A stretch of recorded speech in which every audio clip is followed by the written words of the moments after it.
Guys, welcome back to the channel. So today's video is a little bit about the supply shock for Cardano, and we'll get into that a little bit about how that can really catapult the price. It's also about John Lennon's son, Sean Lennon, that is basically slamming the White House for being anti-crypto.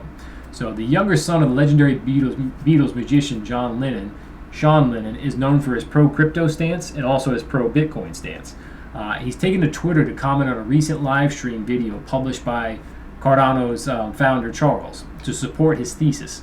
Lennon slams the White House for supporting anti-crypto amendment.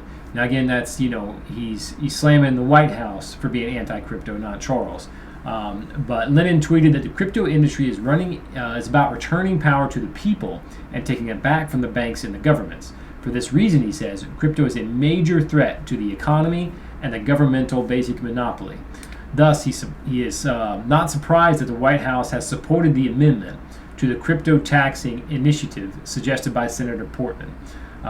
Basically, the government is kind of starting to take a stance here of anti-crypto.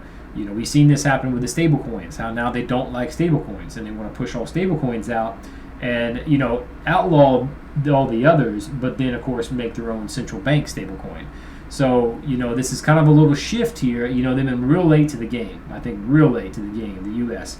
And as far as regulation or anything else like that. And now all of a sudden we're starting to kind of see this, we don't like any other stable coin. We're going to outlaw them all and basically, come up with our own digital bank or our central bank digital currency.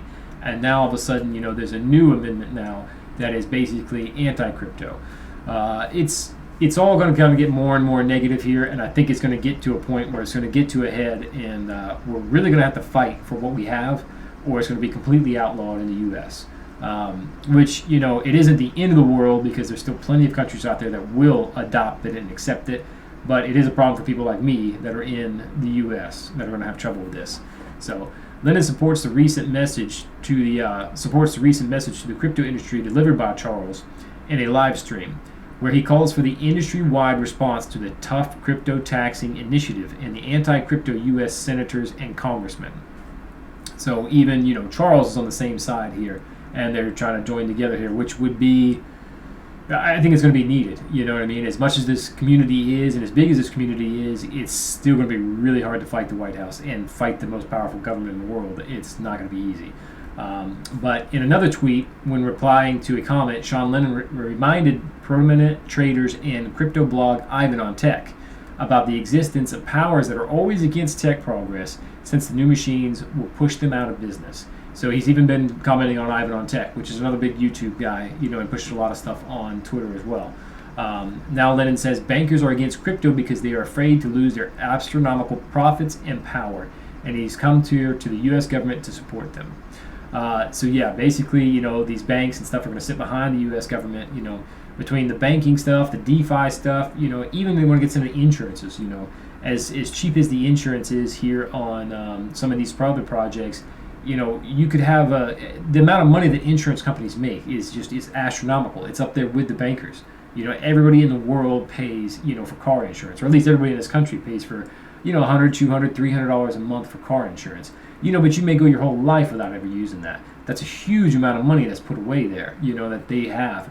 Of course, they have to pay out on other accidents, but there's a lot of money to be made in that. And, and if you can imagine, if you can get together with crypto and do like what they're doing with some of these other crypto insurance they have now, like I think it was Nexus Mutual, some of these things, and also get out into homeowners insurance and get out into, car insurance and stuff. The fact that there's not one person there just raking in the money, you could cut your monthly bill, insurance bill by, 90%, because there's not just one company just gobbling up all the funds.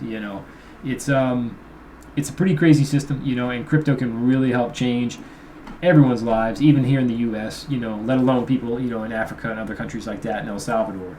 So to jump on over to the supply shock, one of the reasons for the recent rally is they're saying only about 30% is changing hands on exchanges.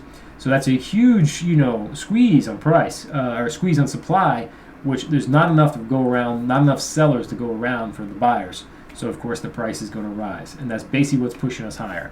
The Coin Bureau, which is another YouTuber, has predicted about $4 to $5 by the end of 2021, so the end of this year, and that's if Bitcoin rallies higher.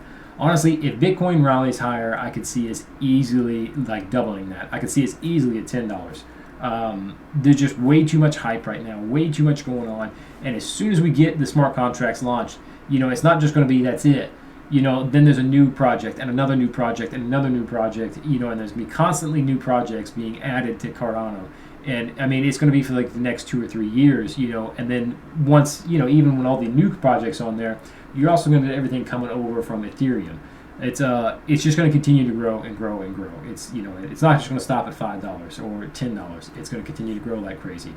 So that's pretty much it for today's video, guys. Thanks for watching. If you're still here, leave me a like, thumbs up, comment, let me know what you think. Thanks.